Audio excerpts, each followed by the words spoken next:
السلام علیکم دوستو، سب سے پہلے ہم آپ کو بتائیں گے بہت ہی خاص اور اسپیشل ماسک، دہی اور کیلے کا ماسک۔ اس کے لیے آپ کیلا، دہی اور شہد کا فیس پیک بنا سکتے ہیں، پھر اسے آپ چہرے پر لگا سکتے ہیں۔ اس کے بعد اس پیک کو 10-15 منٹ تک خشک ہونے دیں، پھر کچھ دیر بعد دھو لیں۔ اس سے چہرے کی نمی برقرار رہتی ہے۔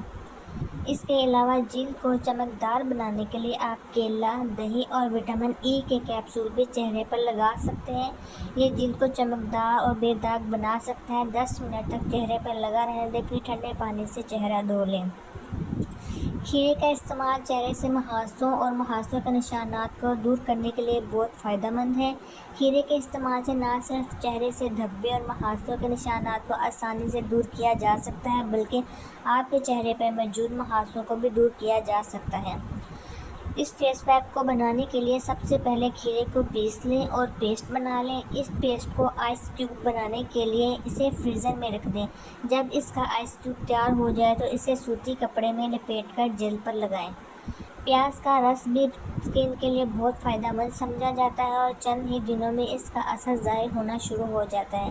پیاز کے رس میں 1 چمچ ایلو ویرا کا رس اور 1 چمچ شہد ملا کر چہرے پر لگانے سے اس مسئلے میں بھی بہت فائدہ ہوتا ہے۔ کچی ہلدی اور شہد کا فیس پیک بھی اسکن کے لیے بہت زبردست ہے، جو آپ کے چہرے پر موجود ایکنی کے مسئلے سے نجات کے لیے کچی ہلدی اور شہد کا فیس پیک بہت فائدہ مند سمجھا جاتا ہے۔ اس فیس پیک کو بنانے کے لیے ایک پیالے میں کچی ہلدی کا 1 ٹکڑا لیں، اس میں 1 چائے کا چمچ شہد ڈالیں۔ اب دونوں چیزوں کو پیس لیں۔ اگر پیسٹ زیادہ گاڑھا لگتا ہے تو اس میں تھوڑا سا عرق گلاب ملا دیں۔ چہرے کو پانی سے صاف کرنے کے بعد کچی ہلدی اور شہد کا فیس پیک لگا کر 15 منٹ تک لگا رہنے دیں۔ جب فیس پیک خشک ہو جائے تو چہرے کو صاف پانی سے دھو لیں اور موئسچرائزر لگائیں۔